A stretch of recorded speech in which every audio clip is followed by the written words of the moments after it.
கடை வந்தது காரணம் கூட ஃபஸ்ட்டு இவர்கிட்ட ப்ராடக்ட் வாங்கினார்.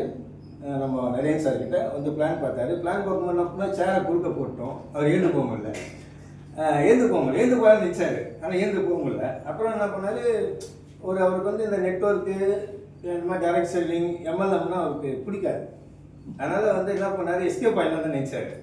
பட் என்னன்னா அவர் வாங்கிட்டு போன 2 பொருள் இருக்குல்ல, ஒன்று வந்து எண்ணெய், இன்னொன்று வந்து இந்த தோரம்பருப்பு நம்ம நிறைய வாட்டி சொல்லுவோம்.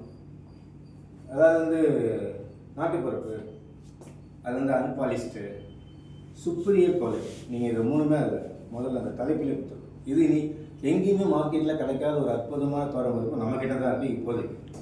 சரிங்களா? அப்போ அந்த ஒரு தோரம்பருப்பு பொருள் வந்து அவங்க யூஸ் பண்ணியிருக்காங்க. அவர் மதியம் லஞ்சு சாப்பிடும்போது இந்த தோரம்பருப்பு வந்து ஒரு மாதிரி டேஸ்ட்டு வித்தியாசமாக இருந்தது. 30 இயர்ஸ்க்கு முன்னாடி நான் சாப்பிட்ட சாம்பார் மாதிரி இருக்கு.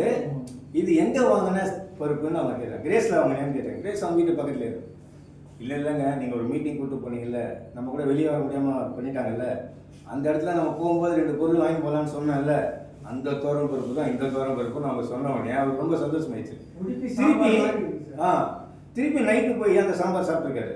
அந்த ஃபீல் பண்ணியிருக்காரு. அந்த பழைய காலத்து ஃபீலிங் வந்து அவர் பண்ணியிருக்காரு. இது நடந்தது. 2வது ஒரு எண்ணெய் யூஸ் பண்ணுவாங்க. எண்ணெய் யூஸ் பண்ணோடனே அவர் டைஜின் யூஸ் பண்ணுறது. டைஜின்னா நம்ம கேஸ்ட்ரிக்காக ஏப்பம் வந்துகிட்டே இருக்கும். அதுக்காக அவருடைய காரில், ஆஃபீஸில், அவரோட வீட்டில் எல்லா இடத்துலையும் என்ன இருக்கும், டைஜின். அது டைஜின் அப்படி சப்போஸ் அவர் சாப்பிடாமல் படுத்துட்டாருன்னா நைட்டில் எப்படியாவது எழுப்பி விட்டோம்னா திருப்பி அதை சாப்பிட்டு தான் அவர் தூங்குவார். அந்த மாதிரி ஒரு ரொம்ப கண்டிஷன் இருந்தவர்.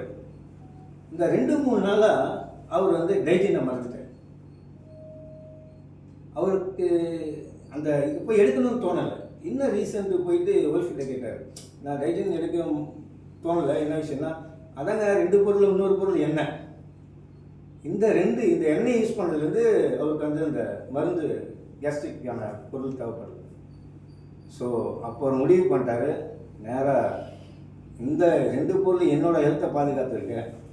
அப்போது அவர் மெடிசனில் தான் இருக்கார். ஆக்சுவலி மெடிக்கல் எக்யூப்மெண்ட்ஸ் பிஸ்னஸில் தான் இருக்கார். அவர் சொன்னது ஒரு வார்த்தை என்னென்னா, இங்கே நோயாளியை தான் நான் பார்க்கணும். என்னோடய பிஸ்னஸில் முழுமையாக நான் 100% நோயாளியை பார்த்தா தான் காசு. பட் அதில் எல்லாரையும் கூப்பிட முடியாது. ஆனால் நோய் உள்ளவங்களையும் நோயாளி ஆவானான்னு சொல்கிறவங்களையும் கூப்பிட வேண்டியதான் ஆசை. அதனால இதை சூஸ் பண்ணார் அவர் இந்த பிஸ்னஸ் பண்ணார்.